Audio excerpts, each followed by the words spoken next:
Sometimes you leave a good thing because you can't resist the calling in your soul to pursue the possibilities of something even greater.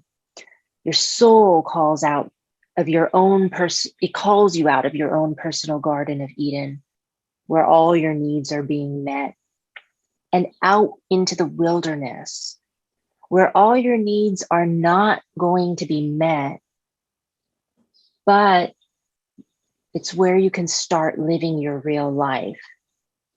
If you stay where you are now, your life will never change. Whatever you have right now is what you'll always have. And in your comfort zone or your garden, where you're kept safe and nurtured, everything is designed to resist change. It's designed to resist change because that way you can predict what's going to happen. You know where to eat, you know where to sleep, you know where to work. And that's called management. Management is making sure nothing ever changes. Everything is under control. Everything is predictable. We know exactly when things are going to happen and where. Same thing, same time, same. And that's exactly how we want it. It's reliable. Adam and Eve were assigned to manage the Garden of Eden, meaning don't change everything, keep everything the same. The wilderness is designed to create change. And in the wilderness, nothing's predictable or controllable. It's unpredictable, uncontrollable, kind of like sex. It's very random. Just kind of happens when there's a bunch of hormones driving everyone crazy, and you get these very eccentric combinations. You can cross-pollinate this flower with that cactus, and you get a purple bumblebee. Anything goes in the wilderness. It's a big experiment. And you can do or be anything in the wilderness, and the potential is really quite limitless. And that's the point. If you want something more or something different than what you have now, the wilderness is your classroom, your laboratory, your studio to create your soul's version of yourself. Management's goal is to keep everything the same. Leadership is about change. Adam and Eve had to step into their leadership and become leaders in order to thrive in the wilderness. Adam was content being a manager. Eve wanted to be a leader. When people ask you why you left home, or you left a good paying job, or you left your marriage, or you left the safe, predictable environment where all your needs were being taken care of, you can say, well, my ego was content being a manager.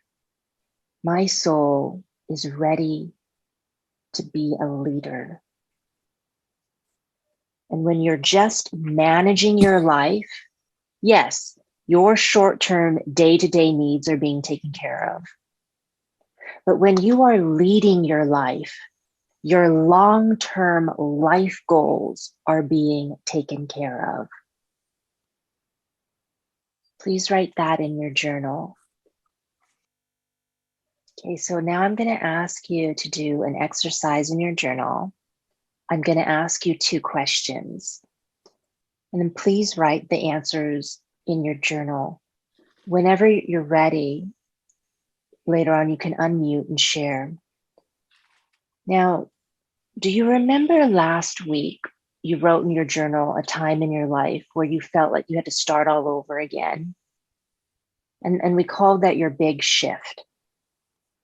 Now, if you weren't here last week, you can use what you just wrote in your journal a few minutes ago of a time where you had to start all over again. So that's your big shift. Now, before that big shift happened in your life, what short-term needs were being taken care of for you? And then after that big shift, or now that the big shift is happening, what long-term needs are you finally taking care of? Her big shift was moving out of state for a new job, and her short-term needs, why she didn't move for so many years. Well, she had low rent, she had job security, her mom lived close by.